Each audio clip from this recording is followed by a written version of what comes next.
दोस्तों नमस्कार। आज का टॉपिक है म्यूचुअल फंड में इन्वेस्ट कैसे करें। म्यूचुअल फंड के बारे में संपूर्ण जानकारी मिलने वाली है, तो चलिए स्टार्ट करते हैं। म्यूचुअल फंड बड़ी संख्या में निवेशकों की बचत को इकट्ठा करके इसे पैसे को एक ही पूल के तौर पर प्रबंधक द्वारा प्रबंध किया करते हैं। निवेशक को इस बात की चिंता नहीं करनी होती है कि वे किस शेयर अथवा बॉन्ड या फिर कमोडिटी में निवेश करें, बल्कि प्रोफेशनल फंड मैनेजर ये काम उनके लिए करते हैं। म्यूचुअल फंड बड़ी बड़ी फंड कंपनियों द्वारा चलाई जाती है, जिन्हें एसेट मैनेजमेंट कंपनी AMC कहते हैं। हर AMC कई तरह के फंड योजनाएं चलाती है जो अलग अलग ज़रूरतों के लिए उपयुक्त होते हैं। एक व्यक्तिगत निवेशक के लिए जिसके पास निवेश के बारे में पढ़ने अथवा शोध के लिए वक्त नहीं है, म्यूचुअल फंड कम मेहनत में विविधता वाले निवेश का फायदा पाने के लिए सबसे उपयुक्त विकल्प है। ज़्यादातर फंड में आप कुछ हजार रुपए से निवेश की शुरुआत कर सकते हैं। इसके साथ ही निवेश के दूसरे विकल्पों के विपरीत म्यूचुअल फंड निवेश ओपन एंडेड योजनाएं ज़्यादा लिक्विड है, यानी आप अपना पैसा किसी भी वक्त वापस ले सकते हैं।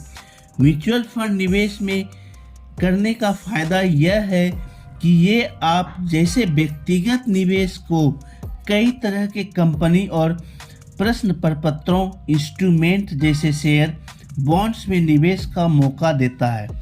इसके साथ ही आप काफ़ी कम कीमत में दुनिया के दूसरे हिस्से में भी निवेश कर सकते हैं, जिसमें खुद निवेश करना आपके लिए काफ़ी महंगा साबित हो सकता है। मोटे तौर पर म्यूचुअल फंड निवेश से पैसे कमाने के दो तरीके हैं। पहला, आप म्यूचुअल फंड द्वारा घोषित लाभांश के द्वारा आय अर्जित कीजिए, या फिर फंड योजनाओं की यूनिट की कीमत बढ़ने के बाद बेचकर लाभ कमाइए।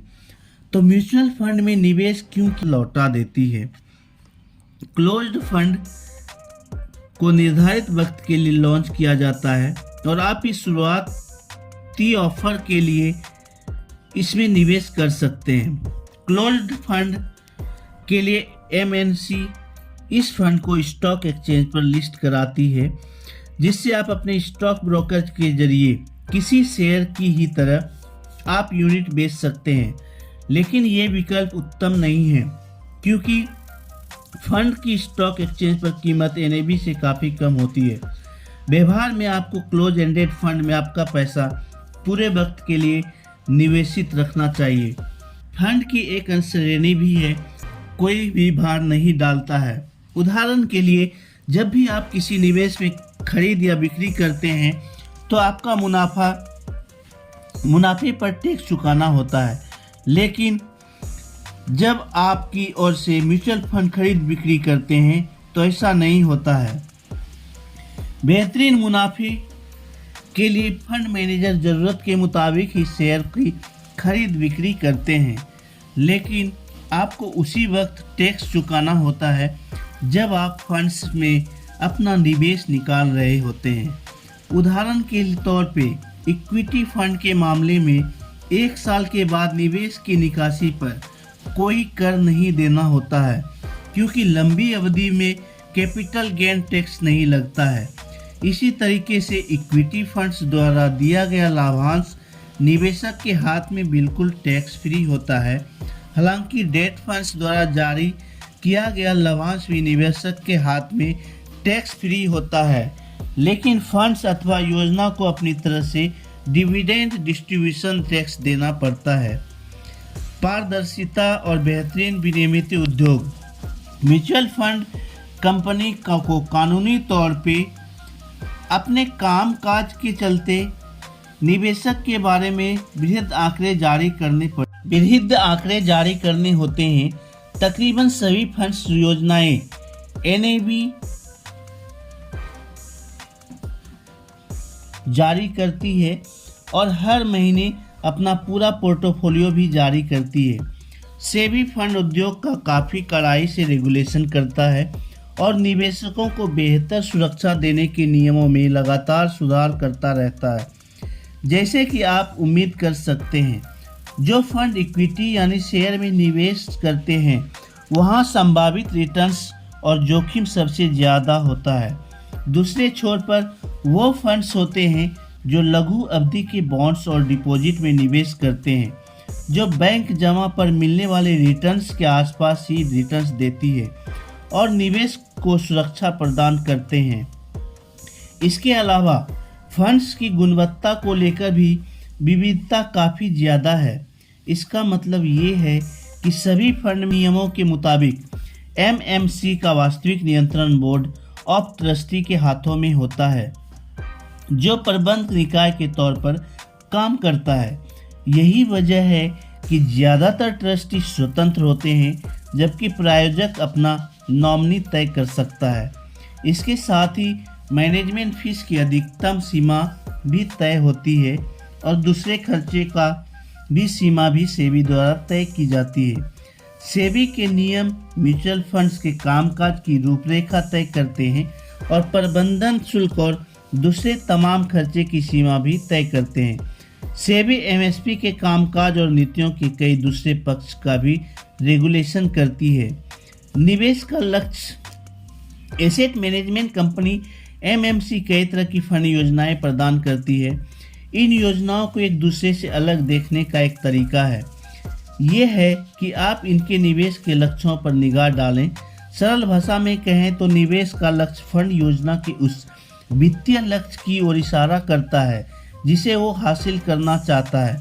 उदाहरण के तौर पर कुछ फंड्स अच्छी तरह से जमी हुई बड़ी कंपनियों में निवेश करते हैं या फिर उन कंपनियों में जो नियमित तौर पर लाभांश देती है, और कुछ पॉइंट्स केवल गिल्ट्स बॉन्ड्स में निवेश करते हैं और कुछ अंतर्राष्ट्रीय बाजारों में। हालांकि म्यूचुअल फंड तय निवेश के लक्ष्य के साथ लॉन्च किए जाते हैं, सबसे ज़्यादा गलत समझे गए हैं और इन्हें ज़रूरत से ज़्यादा महत्व दिया गया है।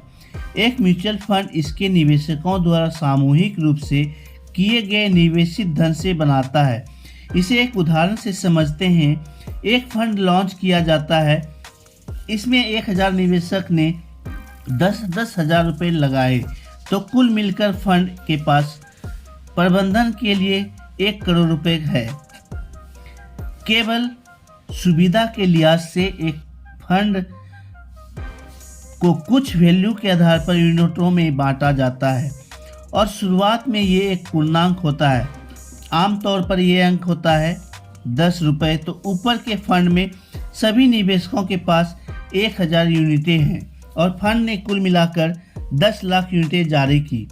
सामान्य तौर पर एनएबी फंड के प्रत्येक यूनिट की वर्तमान वैल्यू होती है।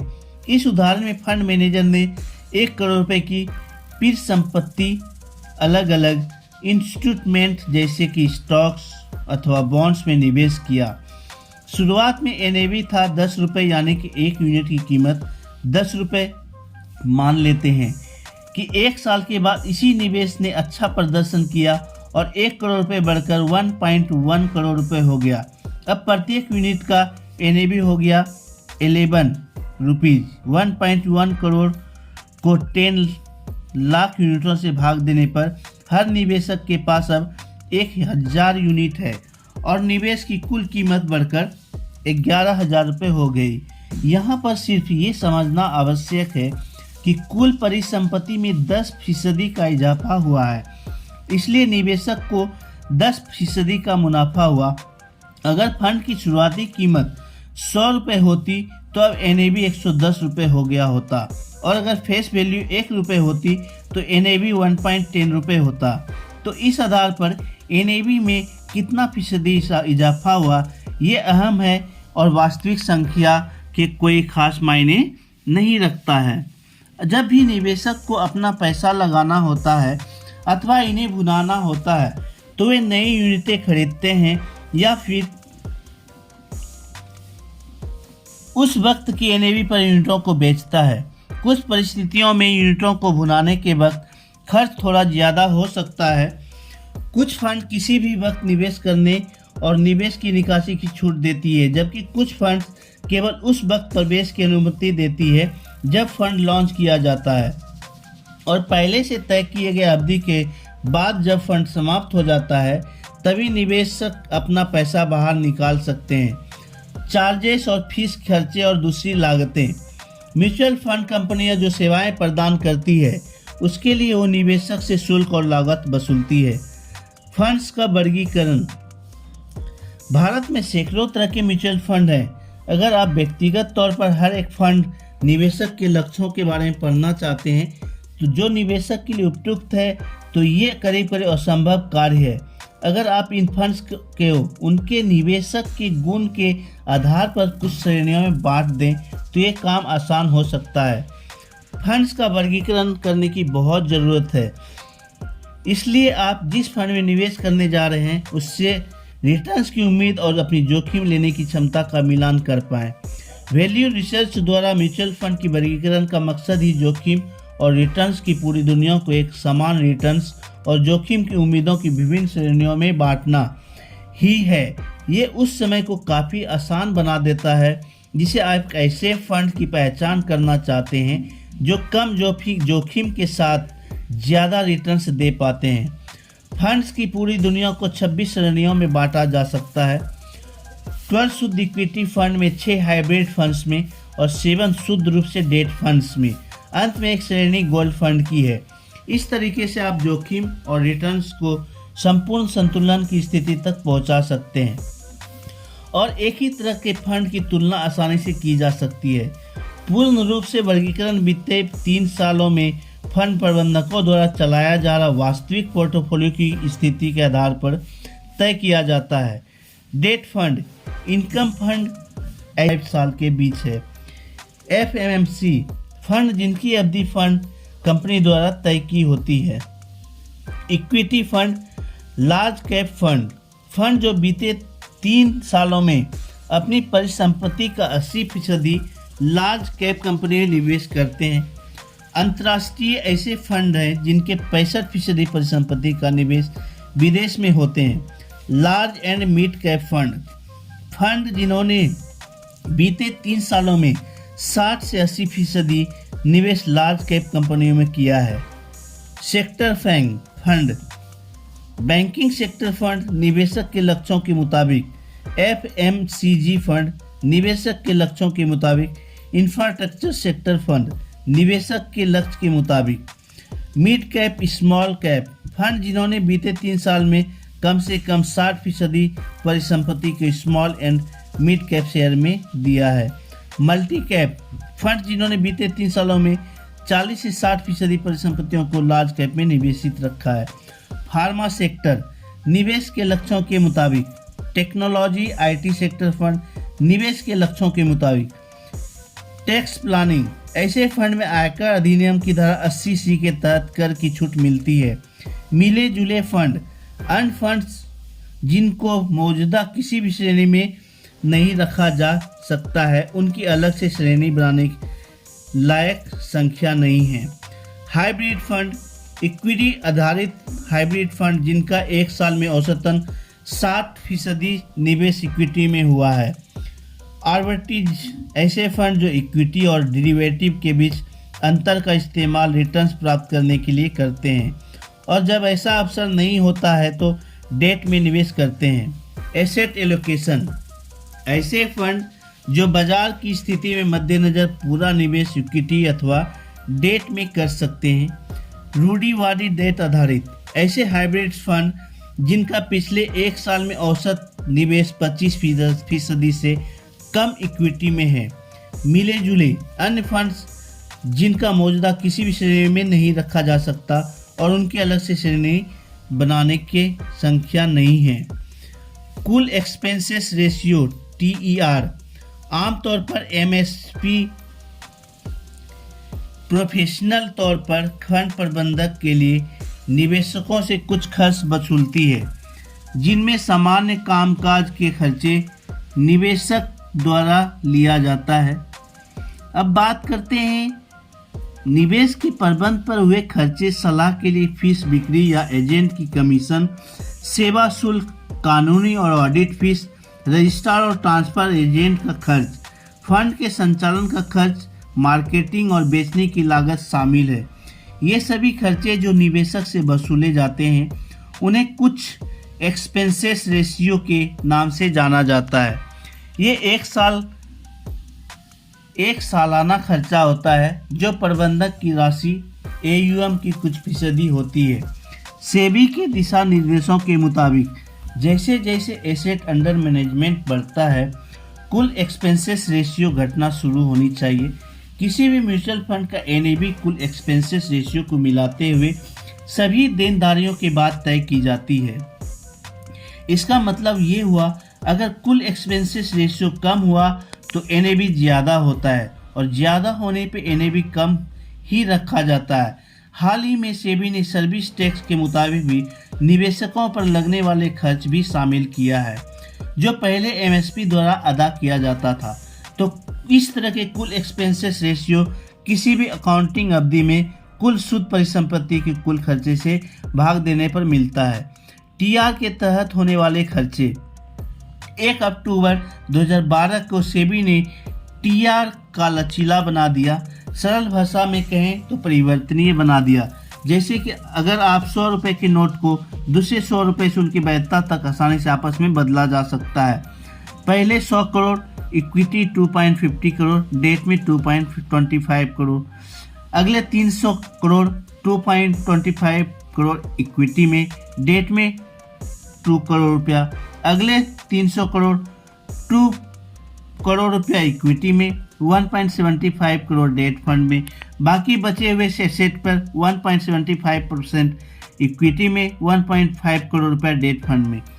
MSP के लिए इसका मतलब ये हुआ कि खर्चे एक सिंगल फुल के तौर पे किए जाएंगे, जिसे बाद में विभिन्न खर्चे और शुल्क में विभाजित किया जा सकता है।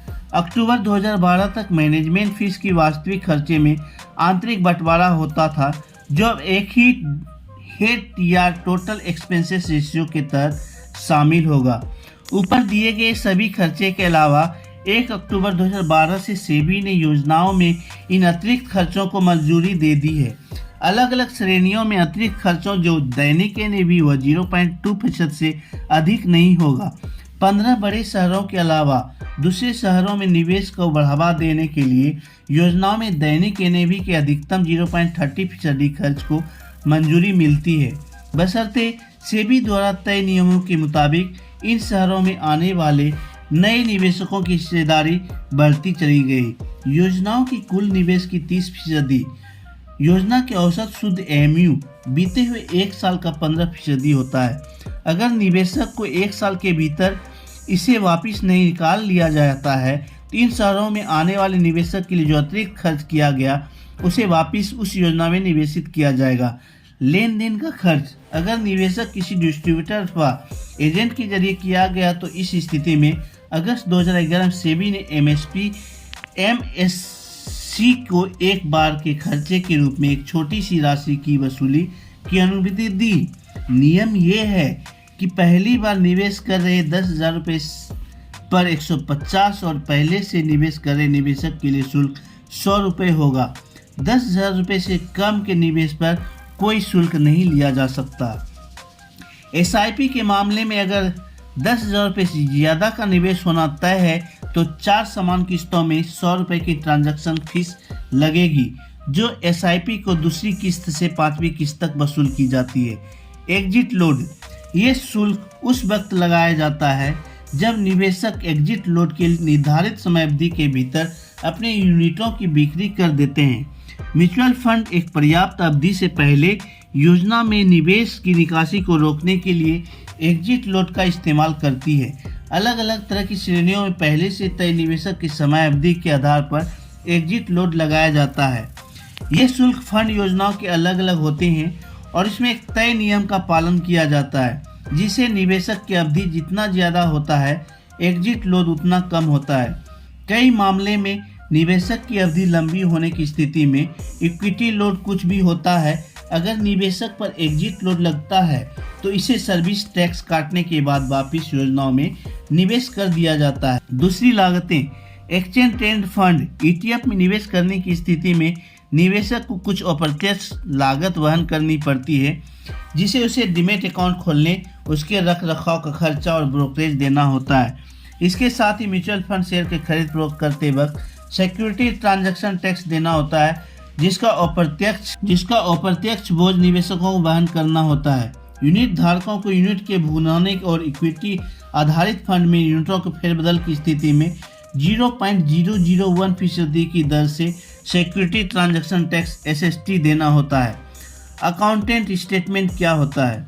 म्यूचुअल फंड अकाउंटेंट स्टेटमेंट में आपके निवेश से जुड़ी कई जानकारियाँ जैसे कि फंड का नाम, फोलियो संख्या, आपका पेन नंबर, किस तरह की निवेश योजना में आपका निवेश किया, एक ग्रेड डिविडेंड अथवा डिविडेंड को रूप में फिर से निवेश करने वाले विकल्प में पैसा लगाया जाता है।